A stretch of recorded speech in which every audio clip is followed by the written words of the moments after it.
Welcome back. We're discussing today pension plans as a service. And I'm going to turn to you, Susan.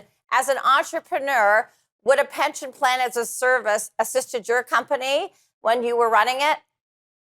Yes, it would have made a significant difference to me and my employees, and particularly a national pension fund, which is what Blue Pier is, the first one in the country for the 15 million working Canadians without one. If I'd had access to this, we did a group RSP.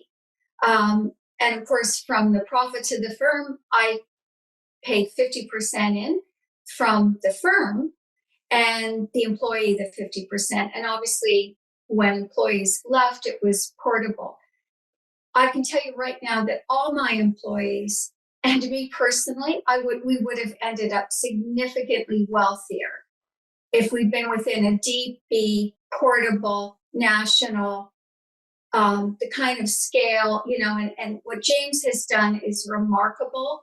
10 years to get this off the ground. Speaking of overregulation, but yes, I would have had retired with significantly more funds, and it's portable. You can leave Blue Pier in 90 days if you're moving to a different employer. Would have loved it actually, Jocelyn, and would have helped.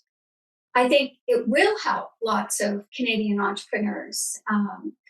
COVID kind of slowed down selling, but we're really moving now. We're right back at it. James, your website had some staggering statistics. 41% of employers struggle to find skilled workers. And I'm going to argue this increased after the pandemic to about double that. But your website also states that 80% of workers will change jobs to receive a pension plan. Your comments on this? Yeah, I'm glad you're drawing attention to that. 45 years ago, Canada started to measure unemployment. And in June, it had its lowest level ever in that 45 years, in June of this year. Labor as a market is about supply and demand, like all markets. And right now, demand is high and supply is low. And employers who want to fill positions are going to have to up their compensation game. And that means offering pension plans, because employers are struggling to hire in what has really become a very, very fierce market for talent that's going to get worse as those 5,000 baby boomers a week retire. Absolutely. We are struggling with skilled labor, and to try and attract the best talent, this would definitely be an arrow in our quiver. Susan, Blue Pier has published this very interesting slide. It highlights the difference between private and public pensions. Can you comment on this? Yes, my employees and I would much prefer to have been in that top line under Blue Pier versus a group RSP. I mean, if you actually look at that number, I mean, it's what, I'm not 4 or 5 times larger over a working lifetime than an RSP. So clearly, public sector employees retire better off. And interestingly, the millennials, I mean, over 50% of Canadians now work for the public sector. That's not sustainable. And what's happening is a lot of, including young people in my life, want to go into the public sector for the pensions and benefits. This generation is far more focused on it than I would say our generation was.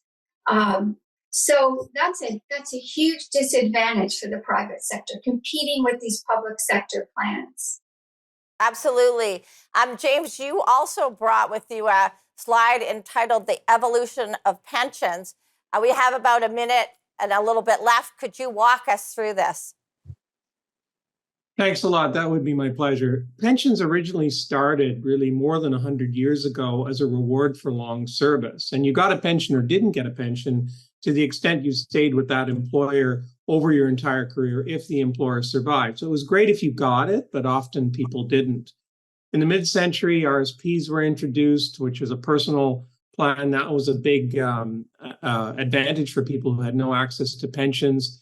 And in 2004, the regulators introduced these new rules for what are called capital accumulation plans to try and encourage employers who weren't having so many DB plans to sponsor something. And Blue Pier is really a combination of the best features of both defined contribution and defined benefit pension plans It pays pensions.